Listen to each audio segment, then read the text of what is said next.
Ya, oke. Assalamualaikum warahmatullahi wabarakatuh. Anjay, balik lagi bersama gue ya kan. Nah, jadi gue mau review nih selama setahun motor listrik ini ya kan. Jadi motor listrik ini tuh gue beli itu udah lama banget ya. Kapan, Mer? Lupa. Udah lama banget, pokoknya udah setahun lalu lah kalau dibilang. Nah, jadi gue mau ngasih tahu kebobrokan segala macem, jelek, kekurangan dan kelebihannya lah kalau dibilang ya. Dari mulai bodinya segala, kan bodinya lu bisa lihat sendiri tuh. Bodinya kerupuk banget parah. Jadi kayak apa ya, kayak kaleng, bukan kaleng anjir, malah kayak plastik biasa gitu. Semua body dari bawah segala macam tuh kerupuk banget. Dan apa namanya sih, kalau lo bisa lihat ini gue udah modif ya. Ini kayak gini nih, bukan modif sih, kayak cuma gue tambahin beli ya, ini aja tuh sama footstep. Mana di nih kakinya tuh dia nyeket. Kamu nyeket. Nah, nih footstepnya ini kan kayak gini tuh. Ini gue modif baru gue coba dilihat begini footstepnya nih kayak gini. Awas. Nah, kayak gitu. Iya kayak gitu. Kalau dari penampakan bodinya segala macamnya, waktu itu harganya kan cuma berapa sih? Waktu itu harganya. Sini Anda. Jadi waktu itu harganya tuh 20 juta sebenarnya, cuma dapat subsidi 7 juta. Jadi gue beli total cuma 13 jutaan doang untuk motor listrik ini ya. Nah, gue sumpah nih, selama setahun, gue udah setahun ini gue nggak pernah servis segala macem nih. Bener-bener gue nggak servis apapun sama sekali, gue nggak servis sama sekali. Mau ganti oli, kan oli emang nggak ada ya, nggak apa namanya, kampas rem, terus apa lagi, ganti ban tuh nggak semua. Jadi semua total masih orisinil, bawaan pabrik lah kalau dibilang. Iya gak sih? Kayak gitu. Nah, untuk body sih kayak gitu ya semua. Kalau dilihat dari apa awalnya gitu. Terus untuk apa namanya, harga juga udah jelas. Nah, yang untuk minusnya lagi ya, kekurangannya lagi tuh. Ini minusnya tuh sering mogok, kadang agak mogok, ada yang mogok kan nggak bisa digas nih kayak gini-gini. Ini biasanya nggak bisa digas nih. Mau di apapun nggak bisa digas. Nah, itu masalah throttle gas. Udah gitu juga masalah misalnya koneksi dari baterai ke motornya. Jadi minusnya di situ. Nah, kalau untuk sekarang minusnya lagi tuh udah nggak ada subsidi ya, Cok. Iya. Malu dia kameramen. Jadi udah nggak ada minusnya lagi sih. Selebihnya sekarang. Nah, kalau untuk keuntungannya sekarang emang awet banget sih, hemat segala macam, awet parah.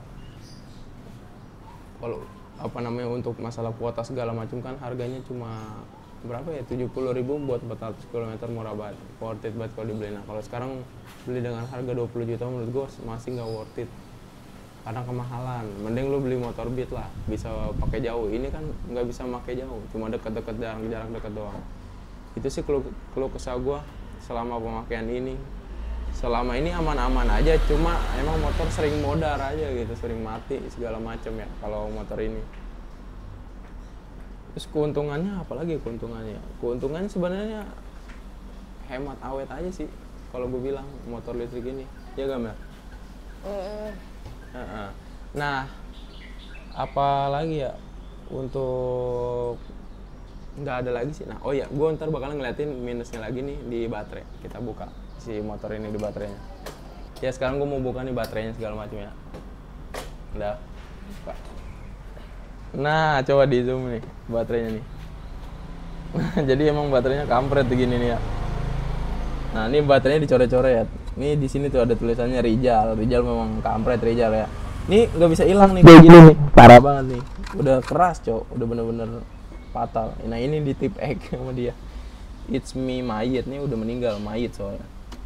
Ya udah, makanya ini perlengkapan gua, apa namanya, sopel apa-apaan. Ini buat ngapus-ngapus gini, tapi sekarang udah agak habis ya. Ini bukan sempak, Cok, ini bukan sempak. Ini baju bayinya dia nih. Enggak ya? Waktu dia masih kecil. Baju bayinya dia. Nah, ini saklarnya kayak biasa. Buat bersihin. Iya, betul, buat bersihin. Ya udah, minusnya di sini paling nih. Ini baterainya sering modar ya. Sering jedak-jeduk kalau dibilang baterainya. Udah sih, selain itu oke semuanya. Baterainya juga agak berat ya. Ini ukuran 3 kilo kayaknya baterainya. Menurut gue minusnya di situ ya. Kalau kalian yang mau beli sih worth it gitu kalau buat jarak yang dekat-dekat aja, tapi kalau yang jauh-jauh kayaknya menurut gue enggak banget. Mending beli yang lain gitu kalau bilang. Nah, ini juga nggak bisa ngangkat berat-berat, maksimal itu kalau nggak salah 150 kilo. Enggak, ceritanya di belakang bisa naruh paket. Enggak bisa di belakang bisa naruh paket. Ngomong apa? Enggak. Iya kayak gitu. Jadi udahlah, udah sih itu doang paling. aku mainin Kalau aja. menurut gue selama setahun pemakaian ini, jadi kalau lu yang suka mau beli motor listrik boleh banget, tapi kalau yang lu nggak suka motor listrik juga ya nggak usah gitu. Intinya emang masing-masing ada kekurangan dan kelebihan. Nah iya, gue lupa nih, ada ini juga ternyata. Nih kita buka ini biar ntar. Apa sih? Di apa namanya, kayak penyimpanan rahasia anjay. Nah, ini penyimpanan barang-barang segala macam ya. Ini buat jas hujan. Supaya Ini nggak nomor hilang. motor nih, rangka motor. Aduh susah bukanya anjir.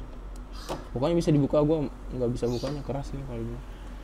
Terus ada lagi ini juga nih alat-alat buat gua nih, kayak spidol. Misalnya gua dapat baterai yang jelek, jedak-jeduk atau modar atau tali mati, gua tulis nih, bukan coret-coret nama lu, bodoh banget ya. Terus apa lagi sih? Sanitizer sama buat bersihin. Kalau ini kayak ini buat ini nih, color easy tuh buat apa namanya, misalnya lecet, ini gue hitamin lagi gitu. Itu dong, ini nggak bisa muat buat apa namanya botol ya, nggak bisa, kecil banget soalnya tempatnya. Nah sebenarnya ini bisa dibuka nih, ini bisa dibuka juga nih, ini diobengin. Nah ini jadi kayak tempat rahasia gitu, ada kayak misalnya naruh STNK segala macam bisa di sini, bisa banget. Cuma ya repot, mesti diobengin. Seperti itulah ya kira-kira. Untuk ini gue pengen jelasin, ya naik silakan. Mampus. Itulah bunyi klaksonnya kan. Nah sini dah bisa dilihat di sini Cocorite-nya, anjay Cocorite.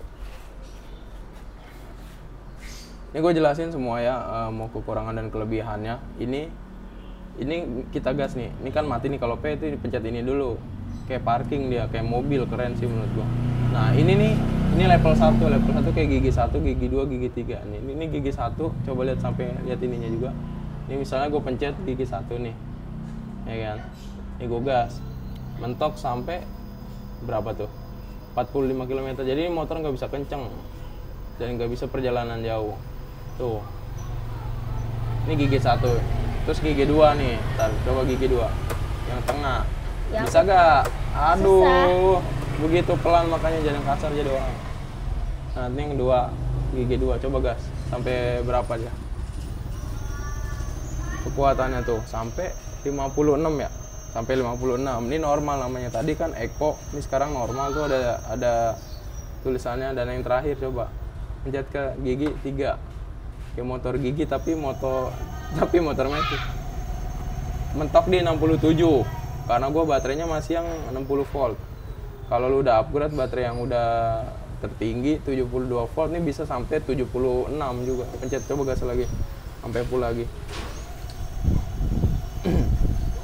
Nah udah.